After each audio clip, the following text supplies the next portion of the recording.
Hello, good morning, सभी को नमस्ते, प्रणाम, आदाब। चलिए क्लास शुरू करते हैं। और आज का क्लास का पहला सवाल है आपका, किसी संख्या इसके 75% तथा इसके 25% का औसत 240 है। संख्या बतानी है क्या है। संख्या बताने से पहले ये पता होना चाहिए कि औसत क्या है। औसत वह संख्या जो बराबर बराबर हिस्सों में बांटी गई। एक संख्या होगी और वो बराबर बराबर हिस्सों में अगर उसे बांट दिया जाए तो वो जो बराबर बराबर हिस्सों में बांटने पर जो संख्या आती है सबके हिस्से में, वो औसत कहलाता है। और औसत अगर 240 है तो इस 240 को निकालने का फॉर्मूला होता है पदों का योग बटे पदों की संख्या। यानी कि पद होने चाहिए कितने हैं, उनका योग, और उनके योग को भाग करने चाहिए कि वे पद थे कितने। इसमें कहा कि वह संख्या, संख्या का पता नहीं, मानता हूं मैं संख्या क्या थी, वो मैंने मानी संख्या वो x थी संख्या। और इसके 75%, आप बताओ इसके अगर 75% कहा तो वो संख्या का तो 75% होगा इस x का। इस x के 75%, x का 75% नीचे यानी कि 100 नीचे आ जाएगा, और 25 के 75 और 25 का 100, यानी कि ये बचता है 3x/4। अगली लाइन के अनुसार एक पद तो ये था, पहली संख्या थी। फिर जब मैंने इसका 75% निकाला तो 3x/4 बना, दूसरा पद ये बना। अब तथा इसके 25%, इस बार भी इसी के 25% कहा गया है कि पहली जो संख्या थी उसी संख्या का पहले 75% फिर 25%। तो अब देखते हैं इस संख्या का 25%, 25/100, और ये बन जाएगा आपका x/4। इसके 25% का औसत अब 240 दिया है। तो अब बताओ, एक पद तो ये बना, दूसरा पद ये हुआ, तीसरा पद ये हुआ, कितने पद हो गए, 3 पद हो गए। और मैं इन तीनों को जोड़ रहा हूँ, x + 3x/4 और प्लस x/4, ये तीनों पदों का योग हो गया है। और औसत में योग निकालना हो तो पदों की संख्या की गुणा किस चीज से की जाती है, उनके औसत से की जाती है, तो योग निकल कर आता है। औसत में अगर योग निकालना हो तो योग ये हुआ और बराबर का चिन्ह लगा हुआ है, तो यहाँ भी इन तीनों संख्या का योग आना चाहिए। यहाँ तीनों संख्याएं अलग अलग तरीके से बांटी गई थी, लेकिन यहाँ जो बांटी गई वो औसत में बांटी गई, यानी कि हर एक का मान 240 था। अगर एक का मान 240 था तो संख्याएं 3 बन चुकी है। अब आपके पास 1 2 3 पद हो गए, तो तीनों का मान 240 गुणा 3 हो जाएगा।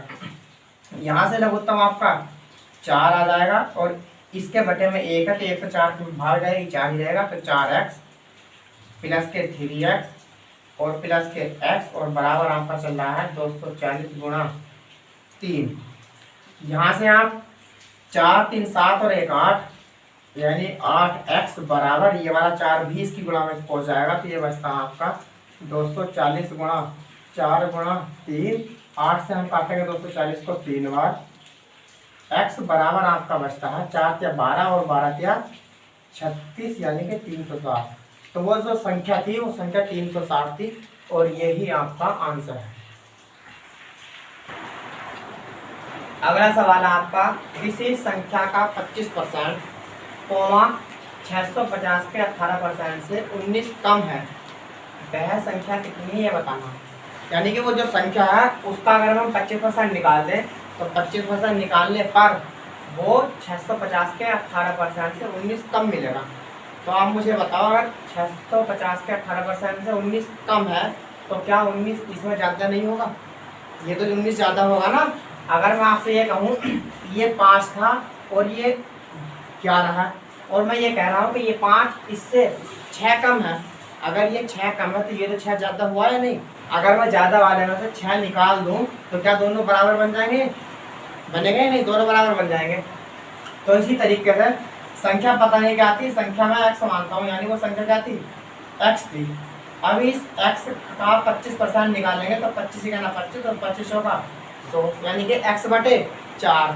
अब उसने इसे कहा है कि ये 19 कम है किससे, 650 के 18% से, यानी कि अगर ये इससे 19 कम है तो ये जो है ये वाली संख्या 19 ज़्यादा होगी। अगर मैं इस वाली संख्या में से 19 निकाल दूँ, यानी कि 650 के 18/100 में से अगर मैं 19 माइनस कर दूँ तो बताओ बराबर होंगे या नहीं।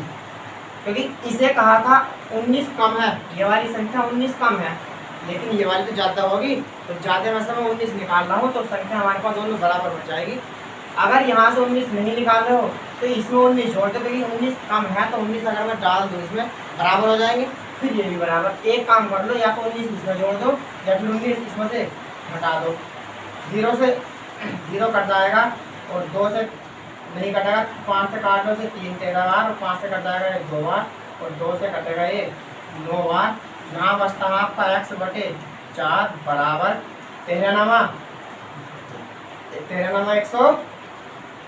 117 और माइनस के 19, और कुछ नहीं बचा। 13 माइनस के 19, 117 में से 19 जाएंगे तो x बराबर आपका जो बचता है यहाँ पर 98 गुणा ये 4 इसकी बटे में था तो 4 इधर गुणा में हो जाएगा। x बराबर 4 अट्ठे 32 और 4 नम 36 और 3 39, यानी कि वो संख्या जो थी वो 392 थी।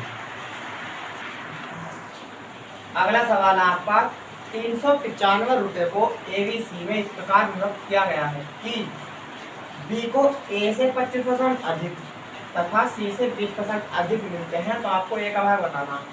यानी कि इस B को A से अगर बात करें तो 25% अधिक रुपए मिलेंगे और C से 20% अधिक रुपए मिलेंगे, तब जाकर के A का भाग कितना बचता है आपको वो बताना।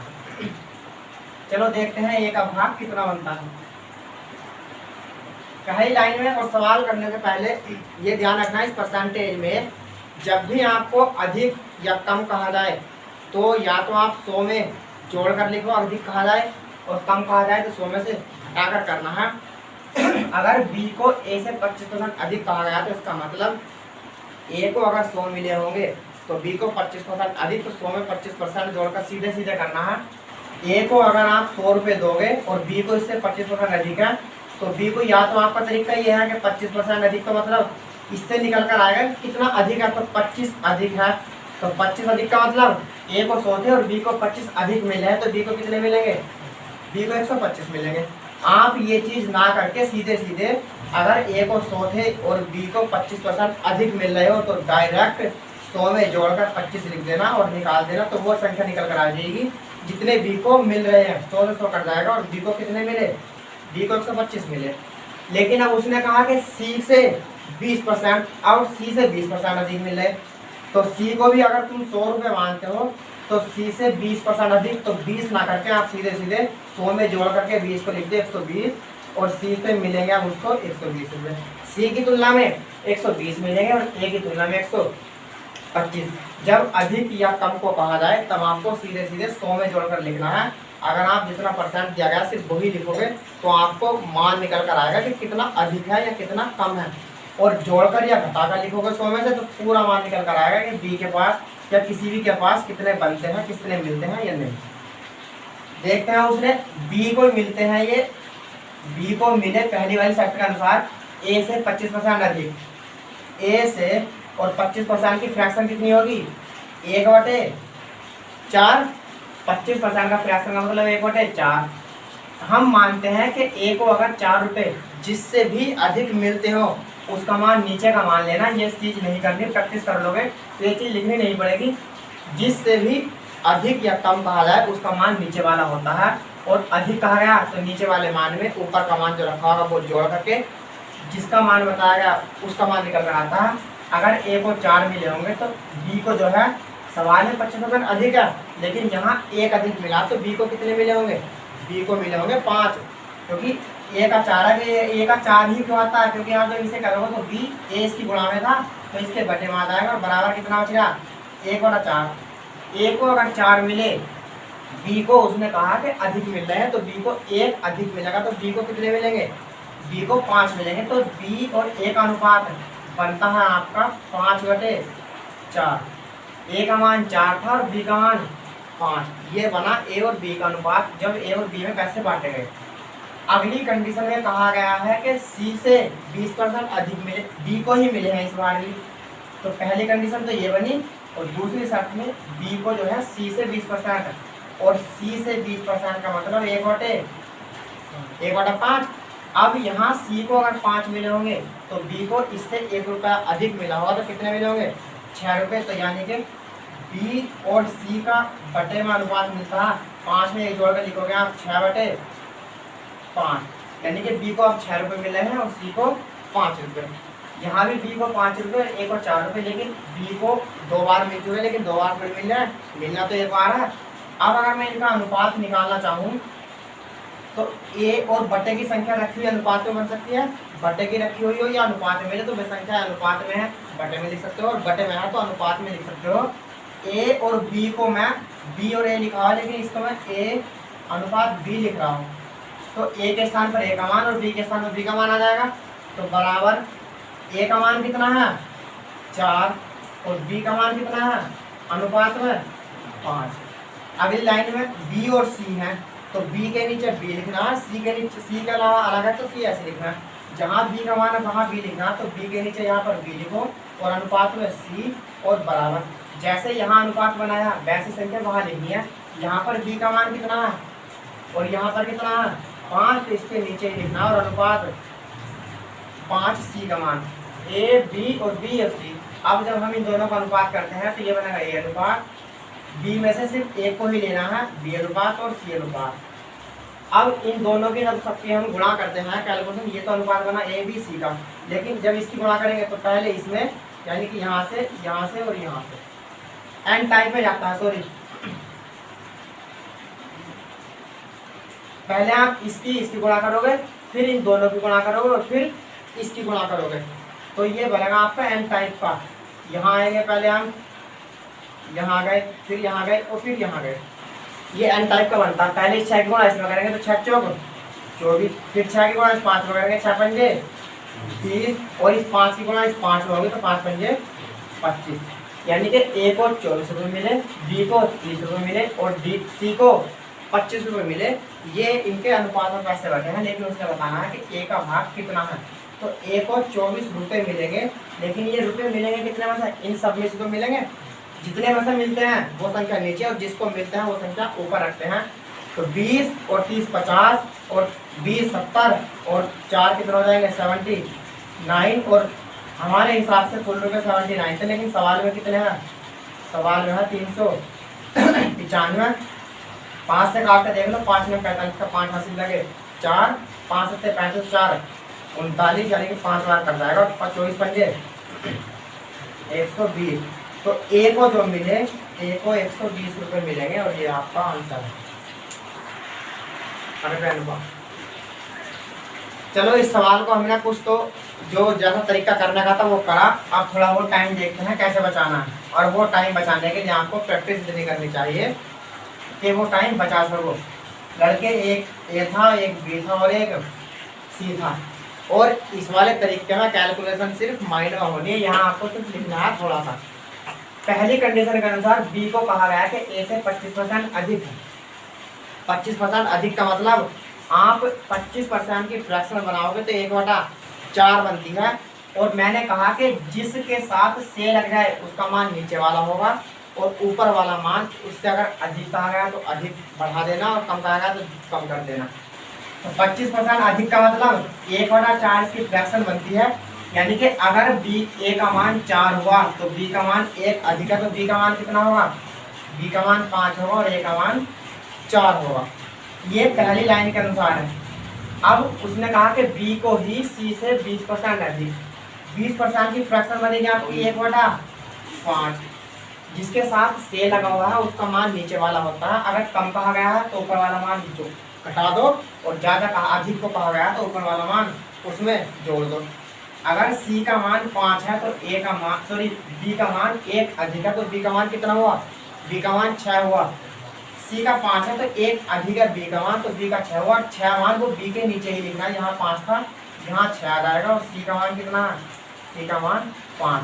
ये कंडीशन बन गई जो अभी पहले पीछे बनाकर आए थे हम।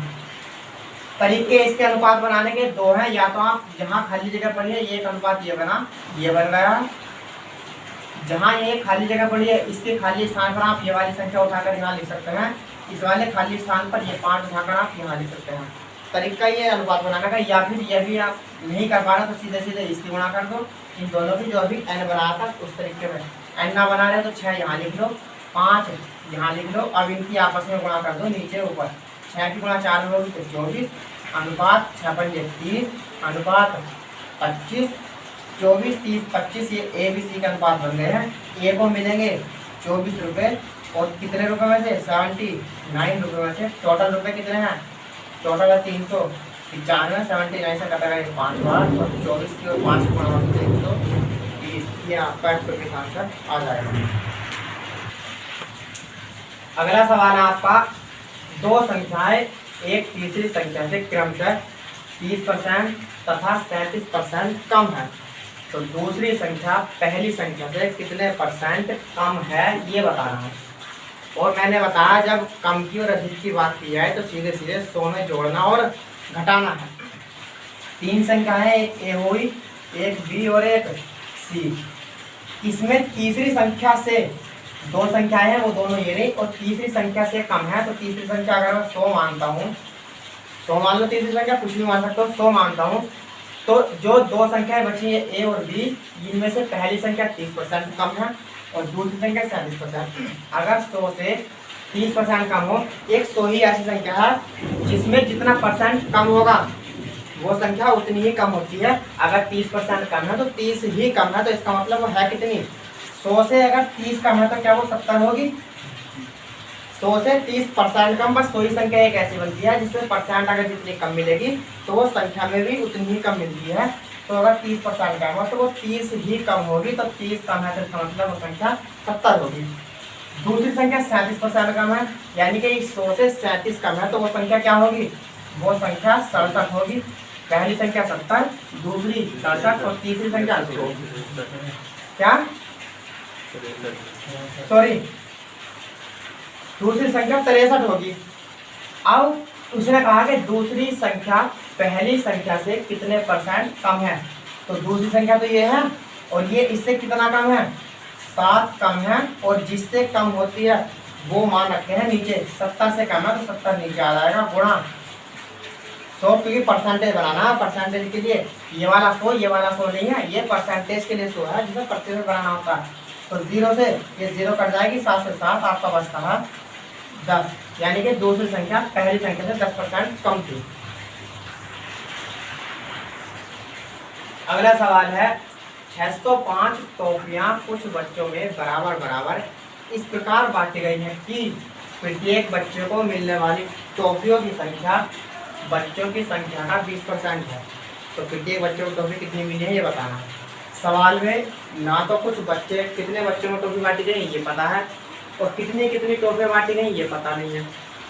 लेकिन जब ये पता नहीं है तो आपको कुछ ना कुछ एक ना एक संख्या माननी पड़ेगी। या तो आप वो संख्या मानो जो प्रत्येक बच्चे को टॉफी मिली थी, या फिर वो संख्या मानो वो जितने बच्चों में टॉफियाँ बांटी गई थी। अगर मैं कुल बच्चों में टॉफियाँ बांटता हूँ, कुल बच्चे मान रहा हूँ मैं ये कुल बच्चे x थे, कुल बच्चे कितने हो गए, x हो गए, और टॉफियाँ हो गई टोटल 605। कुल बच्चे x हैं और टॉफी है कितनी 605। और अब मैं आपसे कहूँ यदि 20 तो हो टॉफी टोटल और 5 हो बच्चे, आप बताओ एक बच्चे को कितनी टॉफी दोगे। 20 टॉफियाँ थी और ये 20 टॉफियाँ 5 बच्चों में बांटनी है, तो प्रत्येक बच्चे को टॉफी कितनी मिलेगी, प्रत्येक बच्चे को टॉफी क्या 4 मिलेगी। और ये 4 जो आया है आपका 4, ये प्रत्येक बच्चे को टॉफी मिलने वाली संख्या है, और ये 4 कुल टॉफियों को, और आपने किसकी संख्या से भाग की, बच्चों की। टोटल टॉफी 20 थी और आपने बच्चों की संख्या से भाग कर दी, तो एक बच्चे को मिलने वाली टॉफियाँ मिली हमारे पास 4। सवाल में 20 टॉफी नहीं है, टॉफी कितनी है 605। सवाल में बच्चे 5 नहीं है, सब बच्चे कितने हैं x। अगर मैं 605 को इस x से भाग कर दूं तो क्या प्रत्येक बच्चे को टॉफी मिलेगी, तो प्रत्येक बच्चे को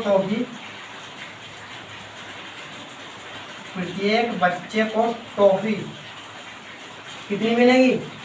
कुल टॉफियों की संख्या को अगर मैं बच्चों की संख्या से भाग कर देता हूं तो प्रत्येक बच्चे को मिलने वाली टॉफी है या नहीं है, क्योंकि यहाँ x था तो पता नहीं चल रहा। लेकिन जैसे ही यहाँ आए थे हम 20 टॉफी थी, 5 लड़के थे, तो हर लड़के को 4 टॉफी मिल रही थी और वो इनसे दोनों से भाग करके मिल रही थी।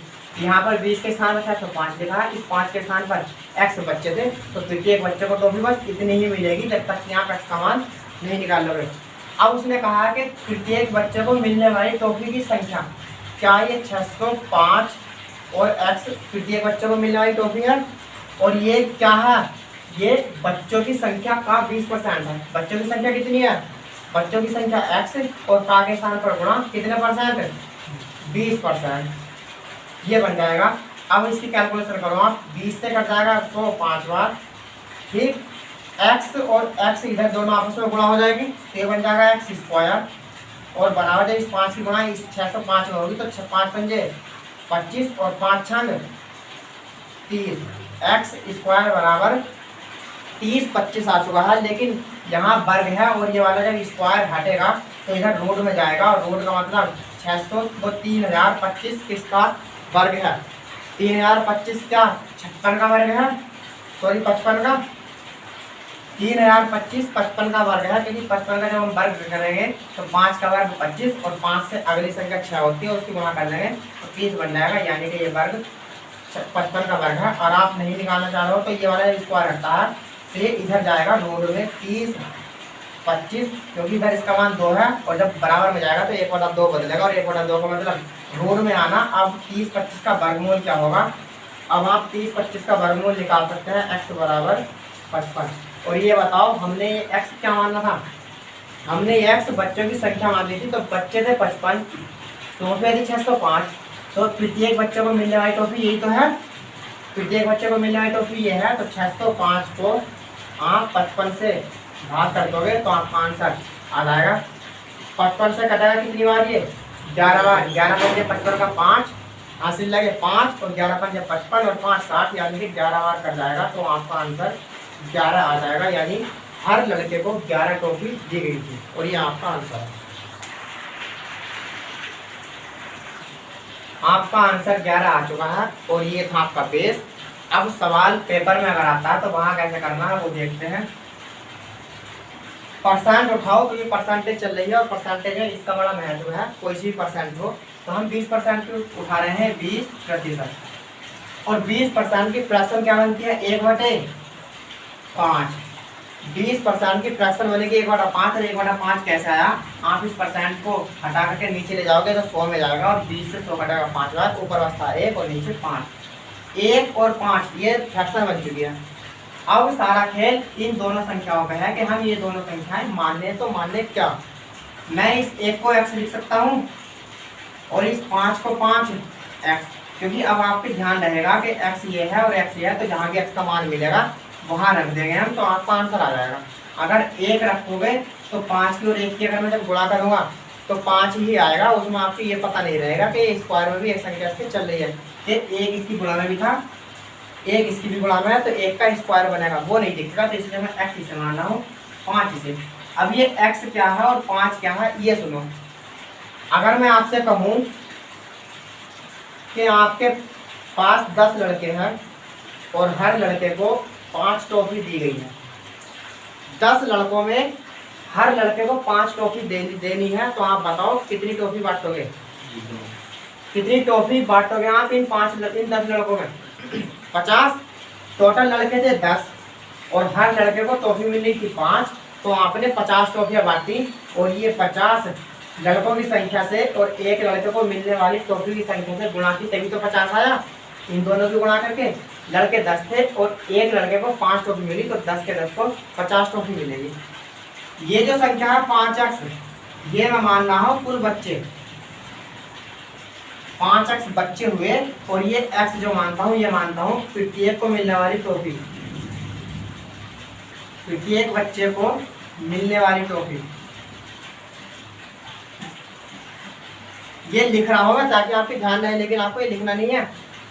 x जो थी ऊपर वाली संख्या, ये प्रत्येक बच्चे को मिलने वाली टॉफी थी, और बच्चे हैं नीचे के 5x। आप बताओ यहाँ लड़के कितने थे 10, यहाँ कितने हैं 5x। प्रत्येक लड़के को टॉफी कितनी मिली थी 5, और प्रत्येक बच्चे को टॉफी मिल कितने दिया x। जब उन दोनों की गुणा करने पर कुल टॉफी मिली, तो अगर मैं 5x की और इस x की गुणा कर दूं तो बताओ कुल टॉफी मिलेगी, और कुल टॉफी यहाँ कितनी सवाल में 600, कुल टॉफी सवाल में 605 है। 5 से काटे हैं इसको कितनी बार, ये बचता है x स्क्वायर, 5 का ना 5 बचता है 5 दूंगा तो 5 का ना 5, एक्स स्क्वायर बराबर 121, तो एक्स बराबर बताओ कितना आएगा 11। और एक्स हमने क्या मानना था, ये एक बच्चे को मिलने वाली टॉफी, और वही ये मालूम करा था कि एक बच्चे को कितनी टॉफी मिलेंगी, तो 11 टॉफी मिलेंगी। ये आपका सवाल था, ये आपको सवाल में करना है।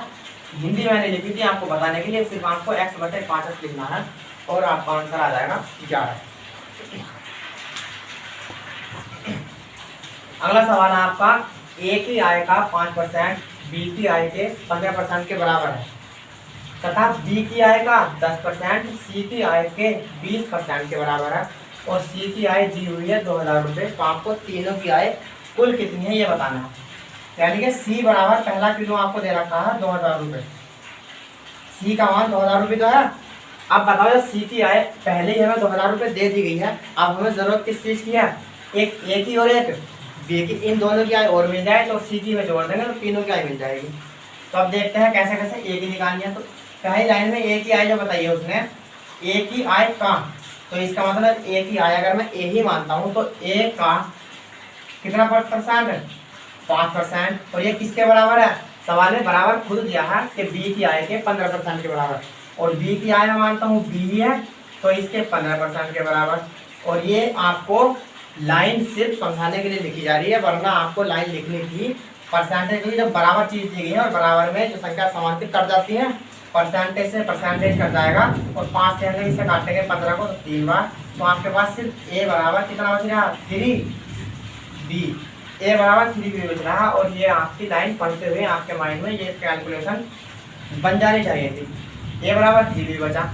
अब अगली लाइन में कहा उसने कि बी की आय सी की आय की, यानी कि बी की जो आय थी वो मैं अगर बी की आय बी ही मानता हूँ तो वो सी की आय का, या सी की आय की इसका 10%, बी की आय का 10% बराबर किसके, सी की आय का 20% के बराबर है।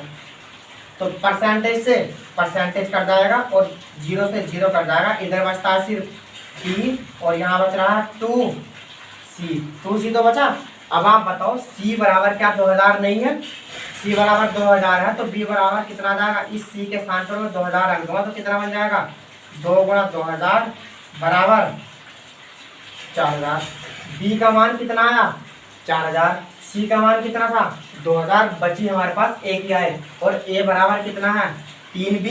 तो यहाँ पर मैं अगर ए बराबर लिखूँ 3 और इस वाले बी के स्थान पर 4000 रख सकता हूँ, तो यहाँ 4000 रख लो तो बराबर आ जाएगा कितना 12000।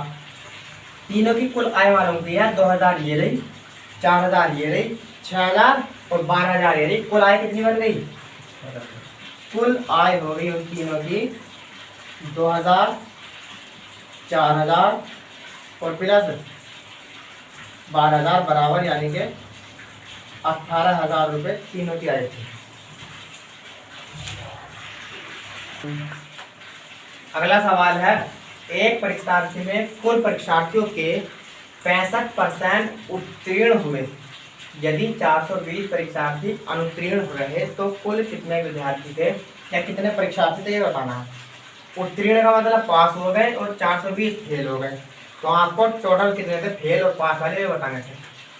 और आप मुझे बताओ अगर किसी के 60% नंबर हो, 60% परसेंट में 60 और अंकों में मान लो किसी के कुछ मान लो अंकों में मान लो 30, तो परसेंट की बात करें तो 60 होंगे और अंकों में मालूम करेंगे अंकों में टोटल कितने नंबर है तो 300, तो क्या ये दोनों बराबर होंगे। ये एक लड़का था, परसेंटेज की मालूम बात की उससे कितने परसेंट कितने हैं इंटर में या जिस चीज़ में भी, तो उसने बताया 60%, और नंबर मालूम किया तो नंबर बताया उसने 300। तो ये बताओ क्या ये दोनों बराबर हैं या नहीं, दोनों बराबर होंगे। अगर ये दोनों बराबर हैं यानी कि परसेंटेज बराबर और अंकों के बराबर है परसेंटेज ये, और एक समान है, एक ही के हैं, ये भी एक उसी लड़के के हैं और ये भी। अंकों की बात कर 300 नंबर थे, परसेंटेज की बात कर 60% थे। तो आप बताओ अगर कुल विद्यार्थी जो परीक्षार्थी थे टोटल कुल, अगर वे 100% या 100 रहे होंगे और 100 में से बस एक 100 ही ऐसी संख्या है जितने परसेंट फेल हो, पास हो या कम हो, कुछ भी हो, तो उतनी ही संख्या में होते हैं।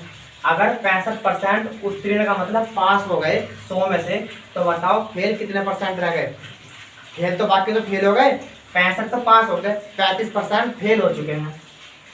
35% फेल हुए, लेकिन सवाल में परसेंटेज के हिसाब से 35 फेल हुए, लेकिन अंकों में कितने फेल हुए 420। तो क्या ये दोनों बराबर होंगे?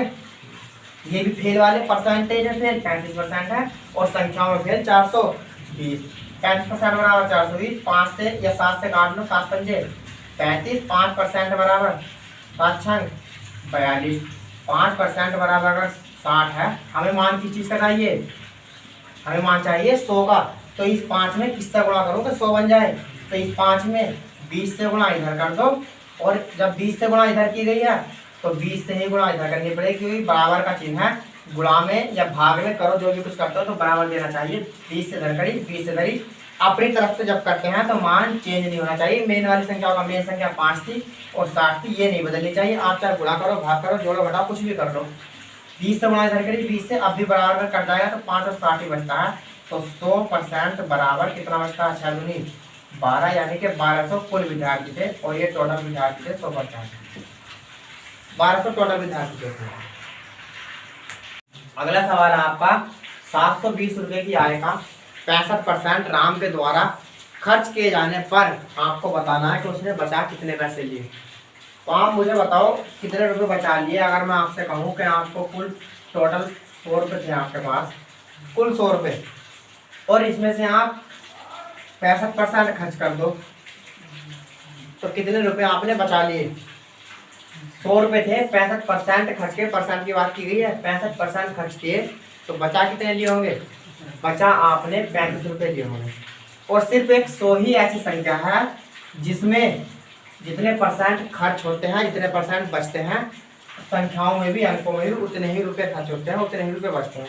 अगर 65% खर्च किए हैं तो इसका मतलब 65 रुपये में भी 65 रुपये ही खर्च किए होंगे, क्योंकि ये परसेंट हटेगा तो नीचे 100 आएगा और 100 से 100 कट जाएगा। 65 रुपये खर्च कर दिए, बाकी बचे कितने 35। 35 रुपये बचे या 35% बचे, ये चीजें बच रही हैं। और सवाल में भी रुपए कुल कितने हैं, रुपए कुल 720 है, और अगर उसने 65% खर्च कर दिए तो बचे कितने होंगे।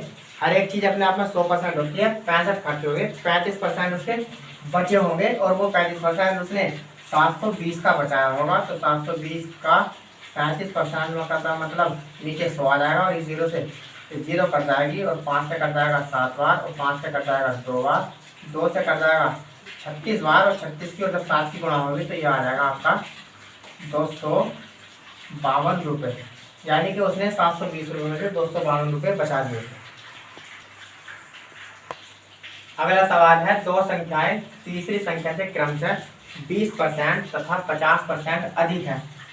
इन संख्याओं का अनुपात बताना है। इन संख्याओं का मतलब जो दो संख्याएं दी गई हैं उनका अनुपात बताना है। पहली संख्या ए, दूसरी बी और तीसरी सी। और तीसरी संख्या से बताया गया है अधिक। तीसरी संख्या में आपको 100 ही माननी है। ऐसे सवाल में जब अधिक या कम कहा जाए तो जिस संख्या से अधिक या कम होगा वो संख्या आपको 100 मानना है, आसानी पड़ जाती है। अगर तीसरी संख्या 100 है तो इसमें से पहली संख्या जो होगी 20% अधिक है, तो इसका मतलब 100 से 20% अधिक का मतलब 120, और 50% अधिक है तो 150।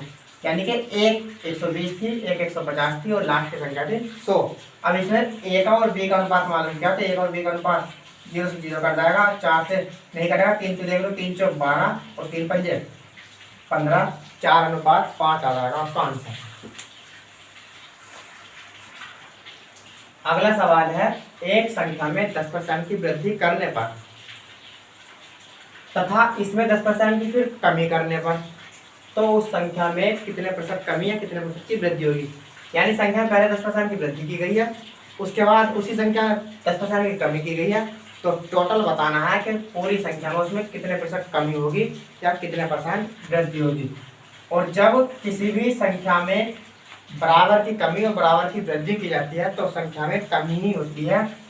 और ये सवाल अब पहली फ्रैक्शन 10% की और अगली फ्रैक्शन भी 10% की, ये वाली वृद्धि है प्लस का चिन्ह और ये माइनस है, यानी कमी हो रही है। और जब कमी और वृद्धि की जाएगी तो आपको इसकी फ्रैक्शन बनानी है।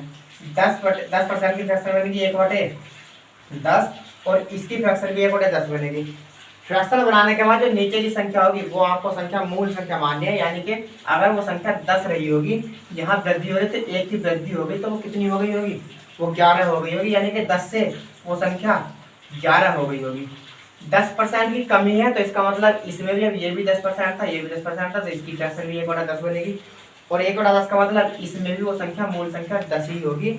यहाँ पर वृद्धि दी तो ऊपर वाली संख्या वृद्धि करनी है, यानी कि नीचे वाली में मूल संख्या, ऊपर की वृद्धि होगी या कमी होगी तो जोड़ देना, वृद्धि होगी कमी होगी तो घटा देना। अगर इसके अनुसार एक बढ़ गई संख्या तो 11 हो गई, इसके अनुसार 10 रही होगी, एक कम हो गई तो कितनी हुई होगी, वो 10 से 9 हुई होगी। आपको इस तरीके से करना है, इन दोनों की गुणा करेंगे तो 10 की 10 से 100 और इन दोनों की गुणा करेंगे तो 99। एक्चुअल में वो संख्या 100 थी और वो 100 से कमी और वृद्धि करने के बाद 99 बची, और परसेंटेज में मालूम किया तो बताओ 100 से 99 बची, कितने की कमी हुई, एक की कमी हुई। किस चीज पे, 100 पे, और परसेंटेज बनाने के लिए 100 से गुणा की जाती है तो बराबर आ जाएगा 1% की कमी। आंसर आपका 1% की कमी हो जाएगा। अगला सवाल है 4 घंटे 30 मिनट एक दिन का कितने प्रतिशत है। 4 घंटे 30 मिनट, तो पहले 4 घंटे 30 मिनट में इस मिनट को भी घंटे बनाओ तब जाकर के पूरा समय बनेगा। तो 4 घंटे तो हमारे पास ये हैं, और 30 मिनट को अगर हम घंटे में बनाएंगे तो 60 से भाग करनी पड़ेगी, और 60 से भाग का मतलब 1/2, यानी कि 4 सही 1/2, और 4 सही 1/2 का मतलब 4 दूनी 8 और 1 9/2। ये 4 घंटे 30 मिनट का मतलब यानी कि 9/2 ये टोटल समय हो गया, टोटल घंटे। और टोटल घंटे ये कह रहा है कि एक दिन का, और एक दिन में 24 घंटे होते हैं, और 24 का कितने परसेंट है, x%, और परसेंट के नीचे 100 लगा दो, और आपको यहाँ से x का मान निकालना है। 3 से काटो तो 3 बार, 3 से कट जाएगा ये 8 बार, 4 से कटेगा 2 बार, और 4 से कट जाएगा ये आपका 25 बार। 25 की गुणा इधर होगी तो 25 क्या 75, और 2 की गुणा इस 2 में होगी तो 4, और बराबर बचता है आपका ये x। और 75/4 का मतलब हो जाएगा आपका 18 चौक 72, 18 से 3/4% आपका आंसर आ जाएगा x बराबर। अगला सवाल है आपका, एक विद्यालय में लड़के तथा लड़कियां 3:2 के अनुपात में हैं। यदि 20% लड़कों तथा 30% लड़कियों को छात्रवृत्ति मिली हो तो छात्रवृत्ति न मिलने वाले टोटल कितने प्रतिशत विद्यार्थी हैं, ये बताना है। लड़के अनुपात में 3 है, अनुपात में लड़कियां 2 हैं। इन 3 में से 20% को छात्रवृत्ति मिली लड़कों को, और 2 लड़कियों में से 30% लड़कियों को छात्रवृत्ति मिली है। तो ना मिलने वाले बताने हैं, और ना मिलने वाले में लड़के भी होंगे लड़कियां भी होंगी। लड़के और लड़के, लड़कों से बी और लड़के यानी कि जी, और 3 और 2 के अनुपात में है ये। और जब संख्या अनुपात में हो तो आप इनके आगे पीछे इनके यहाँ पर 0 लगा सकते हैं, क्योंकि 0 लगा लोगे इसे मैं 300 भी मान सकता हूँ और इसे 200, क्योंकि 0 लगाऊंगा और अनुपात में संख्याएं कट जाती हैं। और अब ये 300 और 200 होगा, 2 0 से 2 0 कर देंगे, अब भी 3:2 ही बच रहा है, ये चेंज नहीं होगा, क्योंकि कट ये क्यों जाएंगी, अनुपात की संख्याएं हम बटे में लिख सकते हैं, तो 2 0 से 2 0 कर देंगे, अभी 3/2 ही बच रहा है। तो मैं मानता हूँ कि विद्यार्थी हुए 300 तो लड़के थे और 200 लड़के थे।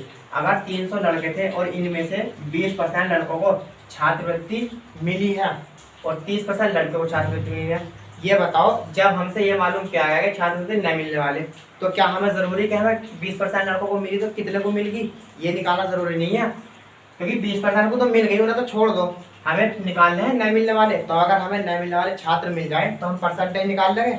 तो 20 को छोड़ दो, आप बताओ 300 में से अगर 20% को छात्रवृत्ति मिल चुकी है, कितनों को नहीं मिली, छात्रवृत्ति ना मिली होगी कितनों को, 80% को तो नहीं मिली होगी। तो 80/100, 2 0 से 2 0 कर देंगे, और 8 या 24, यानी कि 240 छात्र ऐसे थे, 40 छात्र नहीं 240 लड़के, 240 लड़के ऐसे थे जिनको छात्रवृत्ति नहीं मिली। अब देखते हैं लड़कियां कितनी, के लड़कियों को कितने को नहीं मिली। लड़कियां थी 200 कुल, और इन 200 में से 30% को अगर लड़कियों को छात्रवृत्ति मिल गई, कितनों को ना मिली, 70 को, 70% को नहीं मिली, तो इसका 70% निकाल दो तो आपको वो संख्या निकल कर आ जाएगी कि कितनी लड़कियों को नहीं मिली। तो 2 0 से 2 0 कर जाएंगे, और 7 दूनी 14, यानी कि 140। 240 थे लड़के जिनको छात्रवृत्ति नहीं मिली, 140 थी लड़कियां जिनको छात्रवृत्ति नहीं मिली। बताओ टोटल कितने विद्यार्थी हो गए जिनको छात्रवृत्ति नहीं मिली, 240 और 140 कितने हो जाएंगे, 380। अब 380 छात्रों को छात्रवृत्ति नहीं मिली, और ये बताओ ये 380 छात्र किन छात्रों से निकल कर आए हैं, 500 में से। तो टोटल तो 500 थे, तो जिसमें से आते हैं वो संख्या नीचे और जितने आते हैं वो संख्या ऊपर, तो 500 और परसेंटेज बताने के लिए 100 से गुणा कर दोगे और 2 जीरो से 2 जीरो कट जाएगी। और जब 5 से काटते हैं तो ऊपर वाली संख्या में 2 से गुणा कर दी जाती है, तो 2 से गुणा कर देंगे तो 76, यानी कि 76% विद्यार्थी ऐसे थे जिनको छात्रवृत्ति नहीं मिली। आपका आंसर 76% आ गया है। ये 240 लड़के थे जिनको छात्रवृत्ति नहीं मिली, ये 140 लड़कियां हैं जिनको छात्रवृत्ति नहीं मिली, और दोनों को मिला देगा 380 छात्र ऐसे थे जिनको छात्रवृत्ति नहीं मिल रही, और ये 380 छात्र उनमें से थे टोटल 500 में से। परसेंटेज निकालने के लिए ऊपर मान वो संख्या रखी जाती है जितना आपको मिलता है, नीचे वो संख्या रखी जाती है जितने में से मिलता है। 380 छात्र मिले हमें बिना छात्रवृत्ति वाले, कितने में से? टोटल 500 में से, और गुणा 100 परसेंटेज निकालने के लिए आपका आंसर 76% आ जाएगा।